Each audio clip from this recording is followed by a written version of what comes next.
deepest.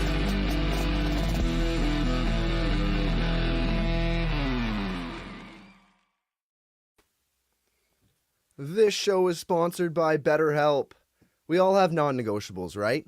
Like for me, pineapple on pizza. What are the things you never compromise on when it comes to taking care of yourself? Maybe it's hitting the gym or watching your favorite show or making time for therapy.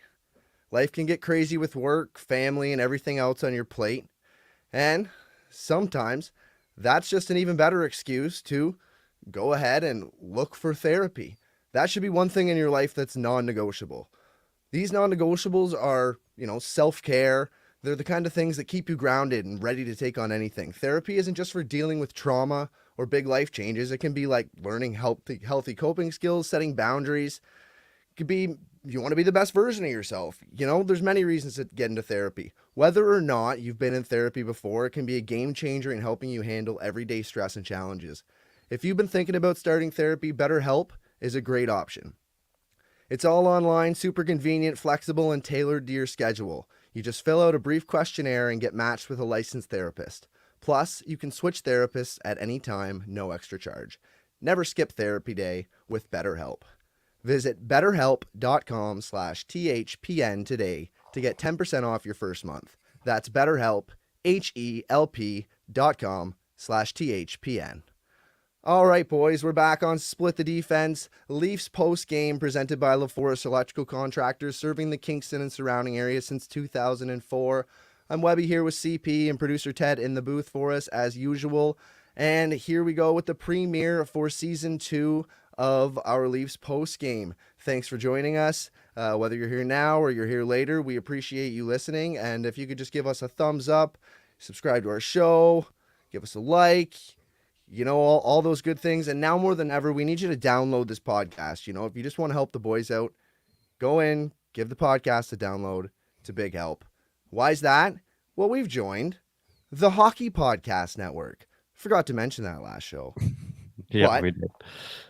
We're now a part of the Hockey Podcast Network. So if you give us a download, give us a like, 5 stars, all that good stuff, you're really helping us out. So here we go with the first Leafs preseason game of the 2024-2025 season. And the Leafs had their whole team, besides 6 guys who were trying out, basically. And the Sens only had 6 legit NHL guys on their team. 6 goals go in overtime, mind you. But who takes more blame, the defense or the goaltending? I don't know. Probably the goaltending. Matt Murray didn't look the greatest. Wall, I think, actually made some decent saves, but I wouldn't put it on the defense because I think it was a lot of forward mistakes. Willie's kind of still learning how to play center, puck watching a little bit. So I wouldn't necessarily put it. Actually, it's kind of like a team thing. Like even Murray not looking like amazing. I didn't what are you kind of expecting from a guy who's, coming off of hip surgery and is just basically the first real games that you've seen from him. So, I don't take a whole lot out of it if it was a win or a loss, but it was, I was a little worried that this was going to end up a game where like the Leafs end up getting 10 shots by the end of it. That's how it looked after the first period. So. Yeah, so it was 1-0 after the first period. It was a 14-1 in shots. Yeah. But does that have a lot to do with the 3 high sticking penalties in a row that they took in the first period? That's not even subjective. Like, he hit him in the face with a stick. Get control of your stick. It's preseason sloppiness. 3 high sticks in a row. That probably has something to do with why they got outshot so bad. The end of the game, it wasn't nearly as bad. I mean, they came back and tied it, went to overtime. But I checked, it was like a 30-23. So they were within 7, by the end. So they kind of came back. But Marner and Matthews both played on the PK tonight. Do you think that'll be a thing? I mean, I guess it looks like it's going to be a thing. And even Willie as well. They kind of threw him over the boards as well. So interesting look. They talked about this last year, right? And we saw Matthews on the PK to begin the last year, but they really went away from it pretty quickly. So I don't know. I have mixed feelings about it. I think that you should have like your best, like, I don't know, your best defensive player should be on the ice for the PK, but also, like, I don't want Austin Matthews, like, blocking even more shots than he already does. Like, that's already something he does 5-on-5, and the more pucks at him, like, you're just asking for injuries, I think. But I don't know.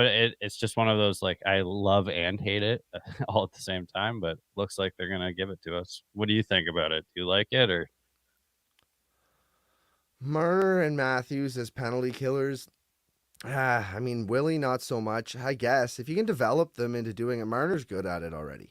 Okay, we yeah, know he's been that. doing But it. like, if you can develop these other two guys into doing it, Matthews is great defensively. But is he the guy you want out there killing penalties and getting in front of shots and mucking it up? And I'm not sure.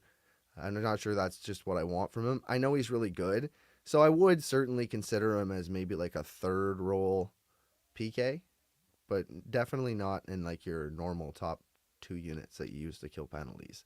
I would prefer to not see Austin Matthews out there. William Nylander, on the other hand, if they can, if he becomes a penalty killer, his contract's gonna be one of the best in the league. He's gonna be just an amazing asset. Like all of a sudden, he pulls the defense together too. If he stays consistent and like, oh my god, it's just be. I would love to see that. I don't see it happening. Do you see that happening? I mean, I think Willie becoming a centerman, I think, is what changes the contract talk. But I don't think I we're meant, gonna do you see see. Willie being a good penalty killer? Yeah, I don't necessarily see them sticking with him there. I could see him being like the first man over the boards for after the PK. You throw his shit like line out there to try and get some like offensive swing, especially if Matthews is going to be on the PK. But actually, one thing I'm thinking of is that David Camp wasn't in this game. If we're planning on him being in the day one lineup, then he could potentially take Matthews' spot there, and then Matthews is more of a placeholder for the time being. But I guess we just gotta have to wait and see until Camp and Matthews are in at the same game. Because wouldn't you expect them to just go back to Camp as like over the boards for the first PK shift? You would Yeah. absolutely, and that's it. There were six guys missing tonight, and Camp was one of them, and he definitely kills penalties. Mm. Um, so Who do you think are I the want to six? jump. When you say that the six that aren't in, who are your six? Well, the six that I read I'm putting that you on the I spot counted here, out, but I got the list here. So the guys that I think are on tryout that definitely aren't on the team. We got Easton Cowan, yeah, Nikita Grabenkin, that's yeah, two. Uh, Jacob Killian, mhm. Noah Chadwick, Cade Weber, and Matt Murray. Okay, yeah, fair enough. Right. So there's Um, six guys, and Max Pacioretty too is even like you don't know. I mean, after tonight, at the beginning of the game, we didn't know like, but he's on a tryout, right? Doesn't even have a contract yet. He's just on a tryout. So yeah, like he's technically not on the team either. But those are your six guys, and that means there are six other guys that we know that have played, last year. Like where's Bobby McMahon? Where's Pontus Holmberg? Where's Nick Robertson? Where's David Kampf? Where's like yeah. you're I mean, there's four forwards, and then you're looking at a couple of defensemen like Simon Benoit. Where's he? He's gonna be here, right? So I mean, like who's the other defenseman that I'm missing? I can't think of right now. But like there's guys, and like what about Yanni Hakanpaz? He's gonna play games. Yep. So like there's definitely six guys on the tryout tonight. For sure. I think also too, like a bunch of the guys that were in the lineup last year are on tryout as well. Bobby McMahon and maybe David Camp are not in that group, but like Nick Robertson, I don't think that even though he played games, he doesn't have a locked in position here. And I Well, would say Berube after did say, tonight, Pacioretty might have a better shot than Robertson after tonight because "Oh God, yeah, Pacioretty's got to have a spot on this team." Okay, that's yeah, where I wanted to jump to. All right, before we right. started willy nillying around everything else, Yeah, yeah, what are our thoughts on Pacioretty? So he got 2 goals and an assist tonight. Great tip in front on one. Little snapper between the legs on another one from up high too. Like it wasn't even close. Snapped a good shot in, and then got an apple later on in the game. I can't even remember which goal that was on. I think that was the Willie goal. He got yeah, a helper on. But potentially. Yeah. what a flash tonight of Max Pacioretty. What did you think of him, and where do you think he fits on this team?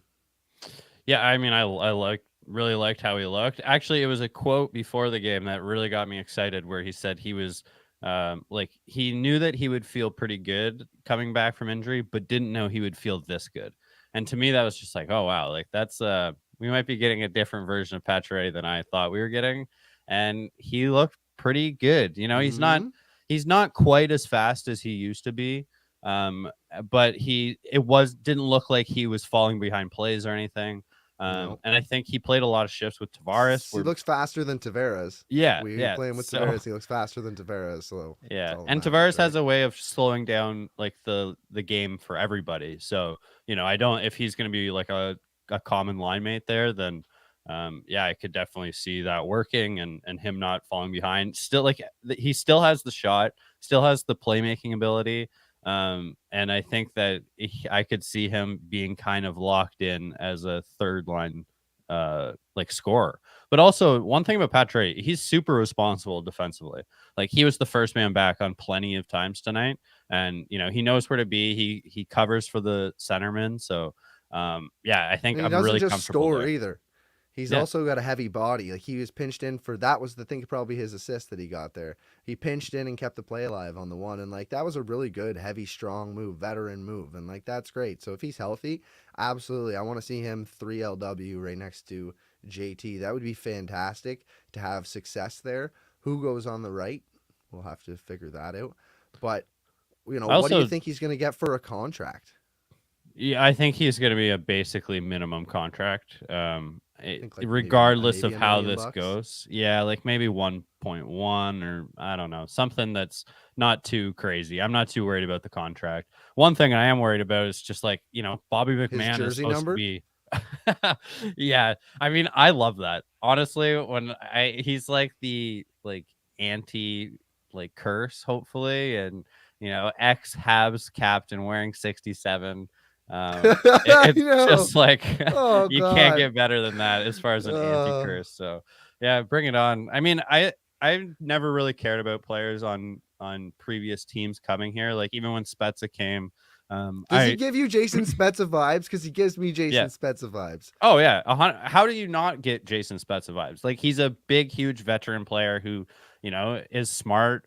I'm not sure. I'm not going to expect Pacioretty to drop the gloves like Spezza kind of got used to doing in the end of his career for some reason. But yeah, he does give me crazy Spezza vibes. But like a younger Spezza, we got Spezza way too late. If we had Spezza like 5 years previously in his career, Oh, that would have been unbelievable. But massive. yeah. And that's what we are But getting with Pacioretty. He's probably 5 years younger than when Spezza was, but well, he's not 35, his. isn't he? So Is no, he he's that? about the same age. Wasn't Oh, Spezza okay. like 36 when he came I here? thought he was like I thought Pacioretty was only like 33 or something. His body probably is aged as far as like a 38 or 39-year-old is because of the injuries, but yeah, it just these are the guys we're like, we'll take it year by year here and hopefully he can keep it together cuz honestly, every game is a gift for that guy from what he's been through. Like every shift he should be thankful for. So No, that's fair.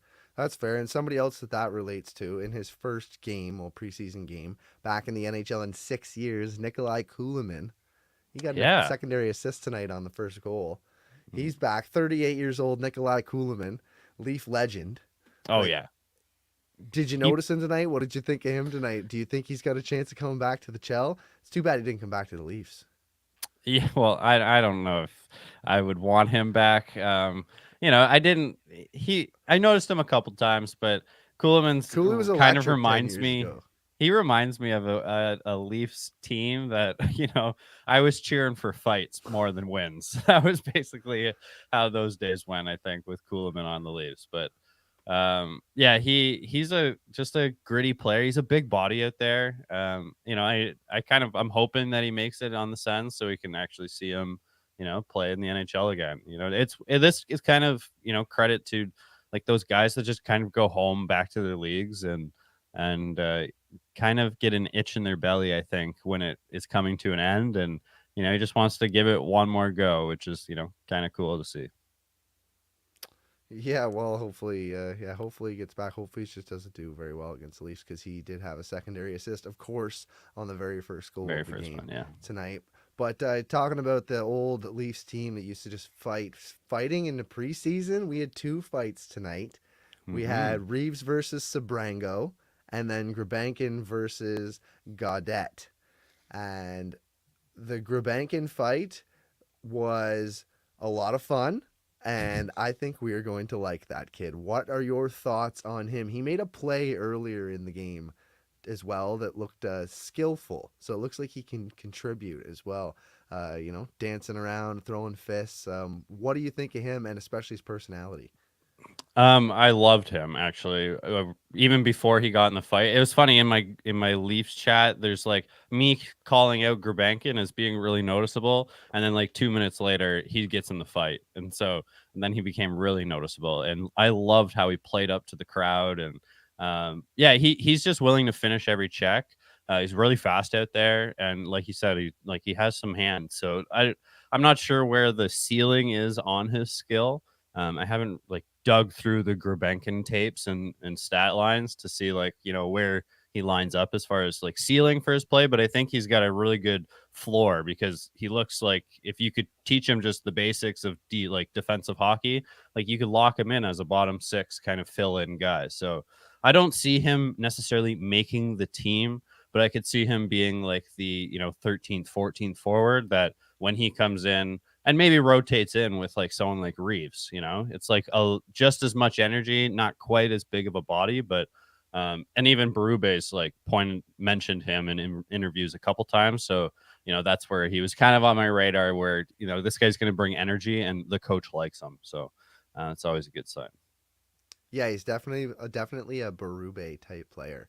Oh And yeah. his energy, especially after the fight, throwing his hands up like that, and if he has any skill to his game, he may find himself a spot on this team. It's a new year. I don't know if anything's um, you should be taking anything for granted. I feel like even like a guy like David Kampf, he maybe like if you can replace him with one of these other guys who are fighting for a job, I think they're looking to do that because they need all the cap flexibility they can. Because even this group with every single person they have on the team, I don't think there's any combination of that is going to the Stanley Cup Finals. I think you need to add.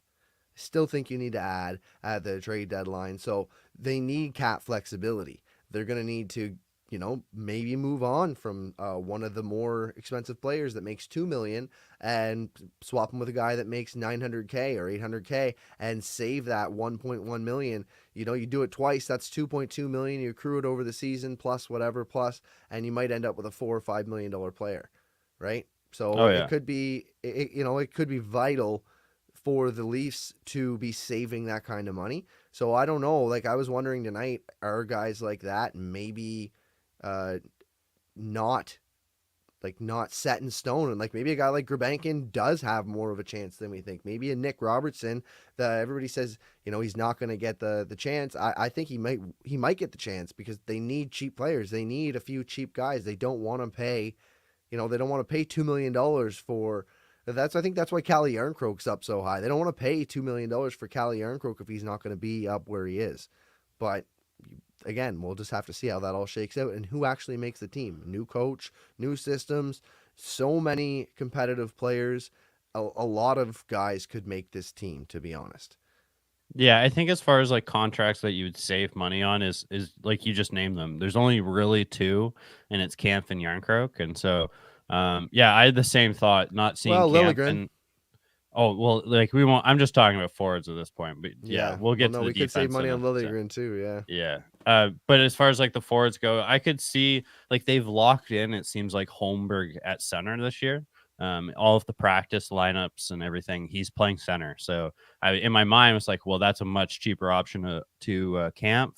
Maybe he's not going to provide you exactly what Camp is going to provide, but I mean, if you're saving over $1 million, like you said, that accrues over the year, and then that's a $4 million player at the cap or at the trade deadline. So yeah, if there's probably three of them trying out for that fourth line center spot. And Killian is one of them. I didn't really notice Killian as being much tonight. Like when he was out there, like I was more noticing Reeves because he was on his line, and whether it was Gurbankin or someone else that they've slotted there. But yeah, I don't know about Killian, but we'll see about I don't know maybe about Holmberg. Killian, but on that Reeves line, Easton Cowan certainly looked 10 feet tall tonight. Yeah, yeah, He actually, has a and great back check. He saved a goal tonight. He had a great back check. I think that started the next play for the first goal for the Leafs. And his forecheck tonight, like he is banging bodies. He is throwing himself into the line of fire.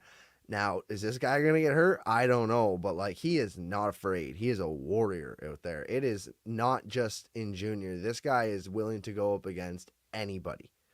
yeah, and honestly, it's nice to see that he can fit in on a fourth line with Reeves, but they also moved him up, and he was playing third line or maybe it's just between shifts, but he's out there with Pacioretty and actually made a really nice pass to Pacioretty for a shot. So I think Easton Cowan is showing his skills translate.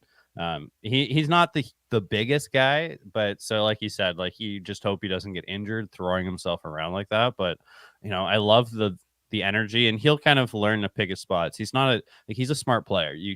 Throughout junior, you don't become like the most valuable player for if you aren't putting more than just effort together here. So yeah, I'm excited to see him again. Though it's just like it seemed like the wing was just so open going into it, and now like we're seeing a couple guys that we want to be on the team, and it's just like I don't know if there's a spot. Like there's only 4 lines here, and it's I just going to know. be interesting. Yeah. There's a lot of competent players trying out for this forward group, and it's going to be interesting to see who makes it and who doesn't because of, like we just said, the cap situation. Obviously, like in a perfect world, you put David Kampf in overall, but like maybe David Kamp's not that much better that he's worth the whatever mil and a half that than he's making over Pontus Holmberg. Maybe they need that money. So it's really going to be interesting to see if these guys can make it, and like especially on the defense, like Timmy Liljegren, like he's making 3 mil now. He might be taken out by Yanni Hakanpää, Oh who makes man, 1.5. he's being taken out. Like he was my most disappointing player tonight. I don't know if I've sank into like the Justin Hall experience here, where my experience with him previously is just bad. So I'm catching all of the errors that he makes, and he just often looks lost out there. Like it's hard for anyone to argue like otherwise.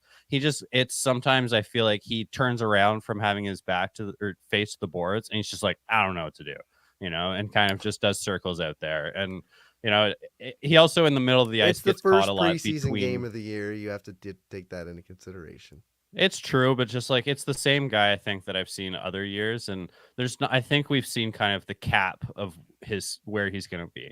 Like and for the money that we've now just given to him, it seems just ludicrous.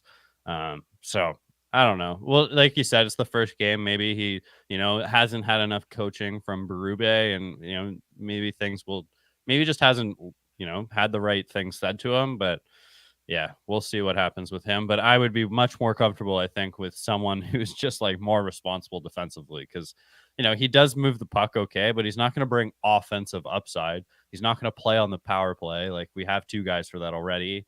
So yeah, someone So more what are you gonna have a defensive is. third line of like Simon Benoit, Yanni Hakanpää, shut down third line? I mean, I even don't hate it. Cade Weber looked really good tonight. I thought he looked better than You think Liljegren. I he's got a thought. chance? Yeah, yeah, I do. He's this year's Simon Benoit, I think.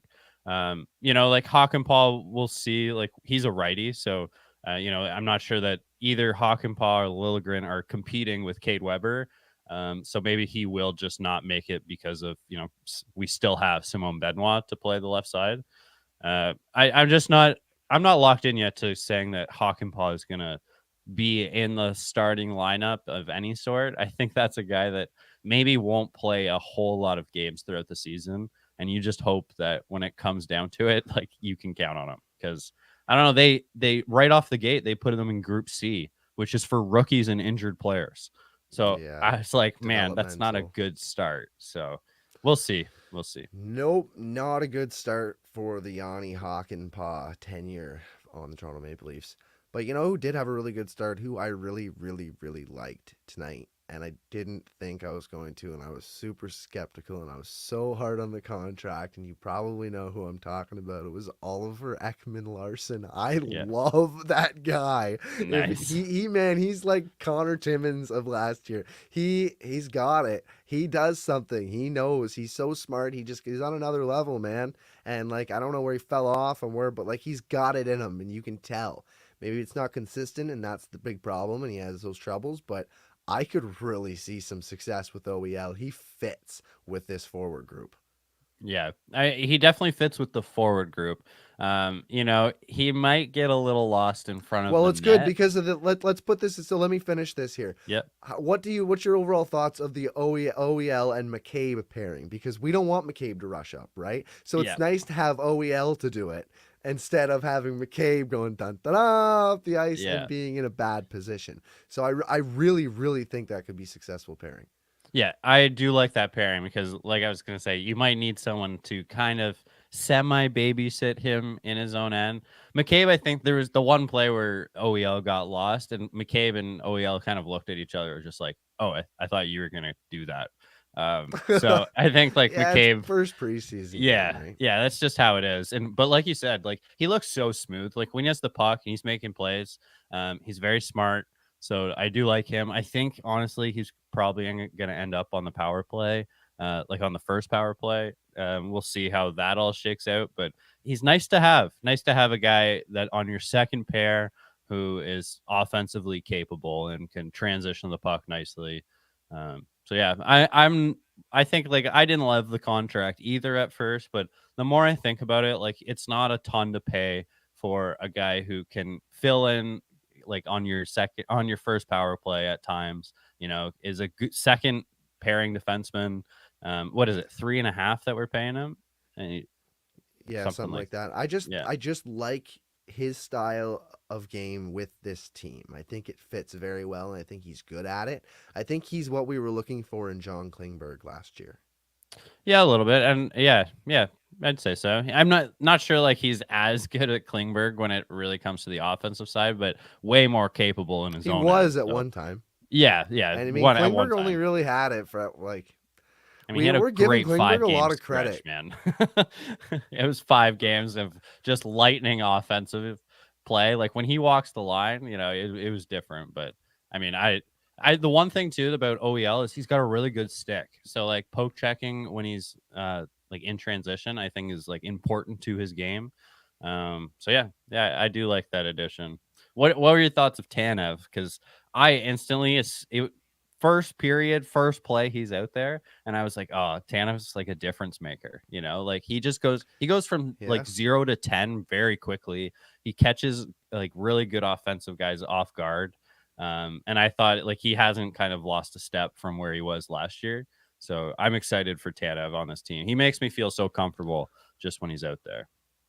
Well, there's a couple times he got caught behind the net with Riley, both of them. There was a couple times where they got Sure. lost communication, but again, it's first game preseason. Yeah. I'm not sure. I'd like to see them tighten it up as a pair. I like Tanev as a player. I like the game he plays. I just didn't love him with Riley tonight. I didn't think the pair of them were the best of themselves. Now, both of them are great players, and if they can find that mesh, on paper, theoretically, that should be a great pairing, and I'd like to give it more runway than just one preseason game, Oh yeah. right? We're giving that But pairing like at least 10 regular season games. but that's my god honest truth is that I didn't love them. There was a couple of times they got caught, and a couple of dumb decisions between them. Yeah. But like it's early, and like you say, you gotta let things stick. Just like they're gonna try and let Nylander at center stick. Do we have any thoughts at William Nylander's performance as a centerman tonight?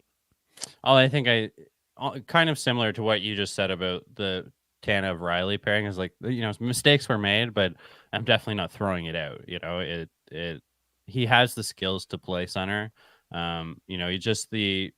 He just got caught puck watching like on the very first play, like another play where Riley and Tanev are both behind the net. And Nylander's does no idea where the next forward coming into play is. So, those things are going to take time. Like that's where, like he said, you can't just do one game of this to like not learn how to play center, but like it's different to play center in the NHL than it was for Willie to play center anywhere else in his career. So it is kind of like doing it for the first time. And yeah, get like you got to give him, all of preseason. He better not take him off of it. And then, we just kind of see like if we get like 10 games in, like I said with the previous pair, and it still looks awful, then yeah, maybe you got to move away from it. But if it looks okay at all, I think center depth is so important. I think it's especially important for this team because of how Tavares is aging out of his contract and out of his career, and the more that you can push him down, and if Willie could actually become a second line center, that's, helps in a lot of areas for this team. But center depth is way more important than winger depth. And so, yeah, if I think they need to make a push to make that work. Yeah, I think that from everything that's been said, I think it's going to get a really long run. I think it deserves a really long run. I don't know why we've waited so long. I think probably because of the whole John Tavares thing. But you need that, right? You need to have the William Nylander style players, superstar who can shoot and score at your second line center. John Tavares played that good role. He never had Willie's speed. And what they want up in their top six right now, Craig Berube wants to play fast and hard, he said, but fast is something that we all like to hear. That's something that we all want to see from this team is fast. So William Nylander being at center and having speedy Max Domi and whoever ends up on the other wing, that is a fast and fun line. Now, we just have to see how well they can figure out defensive laps. There were quite a few times tonight where Willie was clearly not used to being center, not covering center, and Domi helped him out, which is great because Domi's good at flipping back and forth. He's, done that for a long time, flipped back and forth more than Nylander has. So he was able to cover and fix some of the mistakes, and it was kind of just like, free hockey out there, positionless forward hockey, which is fine. But if we can see that well-rounded line produce is really just the question I have, because I'm really not sure about William Nylander and Max Domi in the big moments. Like, yeah, they're going to score you a goal, but they might get really close, and hockey, you get all the chances at one end, and then they take it down the other side and score it. And that seems like a very possible scenario for a Max Domi and William Nylander line. Am I wrong? No, I mean, I think it's in the one thing too is important that it's fine if Max Domi fills in on and helps Willie at center, like when you're filling in for an injury or, it's like as he's just figuring it out. But, Willie does have to be able to do it on his own and not have to rely on putting guys with him to fill in. Like even Calle Yarncroke, like he could play center and he could fill in, but you don't want that to be the what you're relying on. So I don't know. Yeah, I think it to me it just is a Willie's capable. It's just he has to buy into it and the effort level has to be there. So I think it's all in his hands and hopefully he can run with it. Yeah. So, do you have anything else you want to touch on tonight before we get out of here? Not really. I was a little surprised to see Matt Murray. I guess I hope he's still the third goalie. I'm sure he is because I just was expecting to see Stolarz split it with Woll, and then we would have like a really rookie team going for the next game. But I guess maybe they just want it. They want Stolarz to maybe start the next one. So yeah, I guess we'll see. It'll be. Do you think we'll see kind of like a flip flopping of the lines of like this game is like almost the NHL roster, and then the next game was like almost all rookies? Yeah, so I do truly believe that the next game is going to be all rookies. That's one question I wanted to have. So with the whole Leafs team playing tonight, they're probably going to have Group B play the next game, right? And so that Group B is going to be a whole lot less NHLers. Yeah. And I wonder, because they're going to play Ottawa's A squad, is hockey such a silly game that now we're going to just go and thump them with our AHL team and we don't even understand how leagues work anymore? Well, I mean, hockey is such an effort like game. I feel like when you have the best players in the world playing at about 75% and you have the next best players in the world, the second best league playing at 100%, then like there's going to be upsets. That's exactly what we saw at the beginning of this game. It's just the effort level was higher on the Sens team. And it's because more of them want it, like Matthews is more concerned about being injured, I think, than like getting a hat trick. He wants to just start ramping up and getting his legs going. So I feel like that's just inevitable. So if we do see like a rookie game for the Leafs against a more veteran squad for the Sens, I will probably see the same thing in the first period. Lots of energy from our side, and then it probably fades a little bit as the game goes away. Yeah, I can see that too. Hmm. All right. I'm going to hit our DraftKings. You excited to do some betting this season, CP? Because I sure am. Bet. I am loving Sunday NFL betting. NFL betting is back, baby. The start of a new season means it's time to get all in at in on all the action at DraftKings Sportsbook, an official sports betting partner of the NFL. Placing your first bet, why not keep it simple and bet on a player to score a touchdown? That's a great bet to make. Makes you lots of money. You can be correct. You could also lose lots of money. It's true. Check out the available lines and odds at the DraftKings Sportsbook app and start planning your moves for this weekend's games. Score big with DraftKings Sportsbook, the best place to bet touchdowns. Download the DraftKings Sportsbook app and use the code THPN. That's code THPN for new customers to get $250 in bonus bets when you bet just $5. And get 1 month of NFL Plus Premium on us, only on DraftKings. The crown is yours. Gambling problem? Call 1-800-GAMBLER. In New York, call 877-8-HOPENY or text HOPENY 467-369. In Connecticut, help is available for problem gambling. Call 888-789-7777 or visit ccpg.org.